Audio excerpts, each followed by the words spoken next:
Ladies and gentlemen, welcome back to the analysis of YOLENO TV. I hope you're well from wherever you're watching this channel.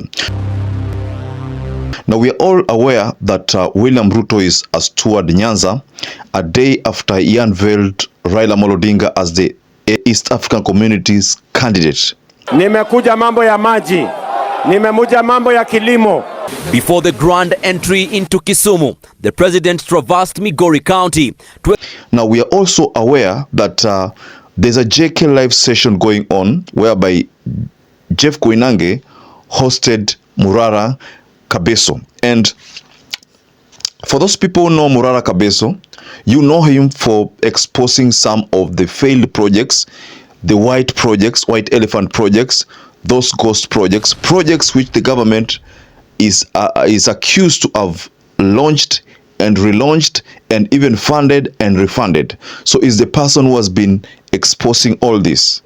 So I want to take you to an explosive interview where Morara KABESO has decided to lift the lid on some of these projects, and there are a lot of things which he has exposed. But before you do that, please like this video. It's so important if you like this video. I'm so grateful for everyone who has been liking our videos. I don't take that for granted. Subscribe to our channel if you've not subscribed before, and to existing subscribers, thank you so much for your support. So we are also aware that there are projects which Ruto is currently launching in NYANZA, and there are talks that some of those projects he launched them previously when he was the deputy president or when he was with the Uhuru Muigai Kenyatta, that there was some launch back then. And again, it's alleged based on Morara's statement that Ruto is again launching those projects. So I want to take you to this video. Please just watch this video. Anything. And the same thing you did with a fisheries project. Where was that? Kabonyo Kanyagwal. That is in Kisumu County. Kabonyo Kanyagwal, it was funding coming from the Hungary Exim Bank. Mm-hmm. Now, so it was a loan? It was a loan from the Hungary Exim Bank. And before I go too far on that loan, it's good I tell you that I was actually disappointed at the kind of people that are negotiating our loans. Because this particular loan, we are going to pay it back with taxpayers' money. But somebody decided to put it in the contract of the loan that the company that is going to build that project must be from Hungary. So why are we spending our money and not giving Kenyan contractors opportunities? Yeah. This particular project was costing 2.5 billion Kenya shillings for Kabonyo Kanyagwal. President William Ruto launched it, and you can see, I showed you, it's a tombstone. It's just kids playing, it's just grass and an abandoned place. There's not even a single tractor, not even a site house has been built there. And no Hungarians. Yeah, and now the president is back in NYANZA for a development tour to promise more when he has not delivered. Because the same NYANZA where he is now is where he promises so in Koru Dam, which is yet to be complete. All right? It is the same place where he promised the Bondo, Uyawi, Kibanga, Liunda Beach Road on the 9th of September 2023. If you go and look at that road, it's desperation. It is the same place where he launched the Lowan Zoia Irrigation Project Phase 1 on the 7th of June 2019. So it is just coming, launching projects, but never following through. Well, I do feel like as a country we've lost it on the terms of political tokenism. The president I should not sing praises to the president for him to bring development to my region. You've seen members of parliament saying, sisi tunamkaribia rais ndio alete maendeleo kwetu. Mimi nafanya kazi na rais ndio maendeleo ikuje kwangu. Development is a right of every Kenyan. As long as you're paying taxes, the president can stay in Nairobi and you can still get development because it's your right as a taxpayer.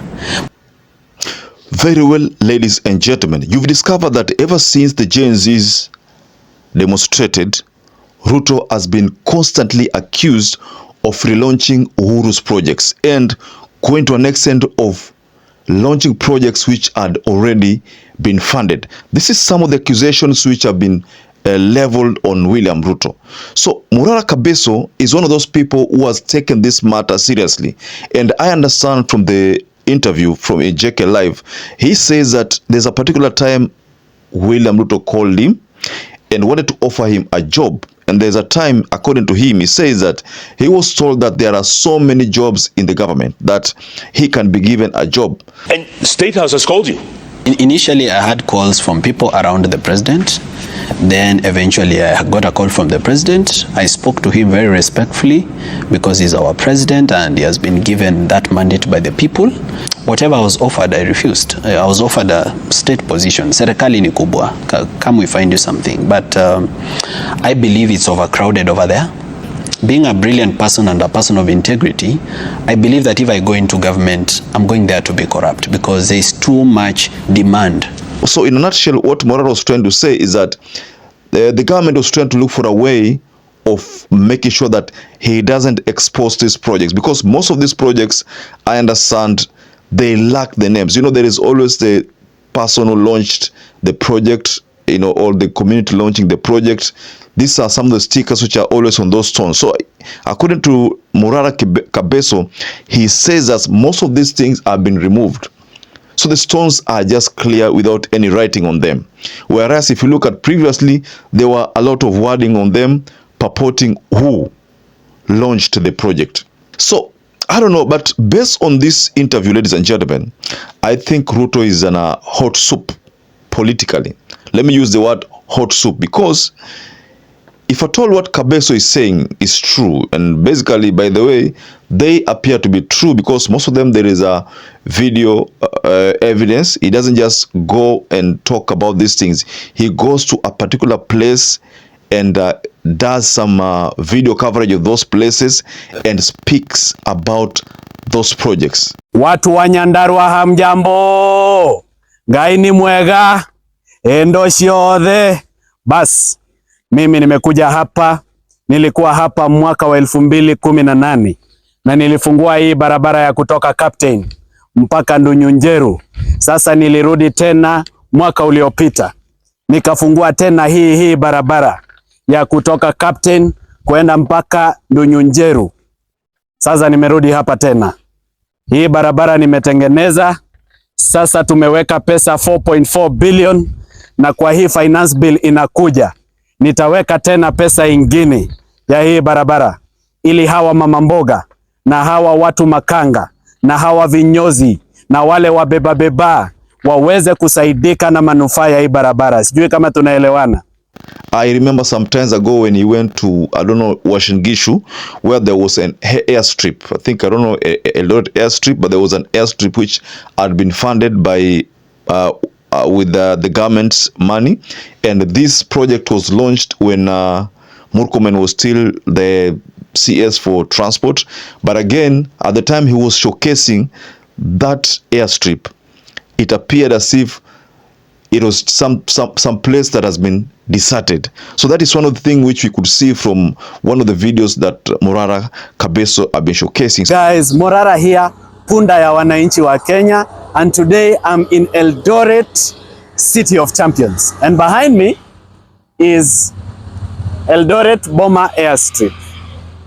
Now there's one funny thing I want to show you about this airstrip. So there's Eldoret Airport. This is not the airport, this is the airstrip. Now this airstrip imepandwa maharagwe na imepandwa mahindi. Na mimi sisemi kupanda chakula ni mbaya. In any case, we want to increase food production in Kenya. Sasa ninaomba hivi, Mheshimiwa Rais, vile umepea huyu amelima maharagwe kwa airstrip na amelima mahindi, there is a lot of public land in Kenya which is unutilized, which is unused. For example, ile Olkejuado University mahali nilienda, and many other thousands of acres of land in Kenya which are unused. Develop a policy through the Ministry of Lands. Give the youth of Kenya opportunities to farm on those lands. Tupatie a renewable lease, tuwe tunalima kwa hizo mashamba za serikali, tunavuna chakula, tujigrow, mkitaka kuitumia turudishe. A renewable lease, hata kama ni 3-year renewable, 4-year renewable, na mtupatie bei mzuri, maybe per acre 2,000 shillings, bas, ili pia sisi tujigrow. So I think this matter of launching and relaunching projects is one thing that might cost William Ruto. You know, that is, if at all this debate takes center stage and people continue reacting on it, then it might cost him. But you know, politics is all about interest and numbers. So Ruto knows how he's going to work around numbers. Maybe, I don't know, I'm just saying maybe, But the truth of the matter is that people have exposed some of these projects which are believed to have come from the government, projects which have been launched by the government, then the government is launching them again. So, ladies and gentlemen, what do you make of this latest expose from Morara KABESO? Do you think what Morara KABESO is doing is right? And do you also believe that it's a threat? There's a threat to his life, because there is that talk that there is a big threat to his life because he is exposing these things which are very dangerous. So, ladies and gentlemen, I'd like to rest my case here. But what do you think about this matter? Just go below in your comment section and you can offer a reaction. So perhaps if you watch this video and you've not subscribed, take 1 second and subscribe, like this video. Until you catch up again, stay safe and stay blessed.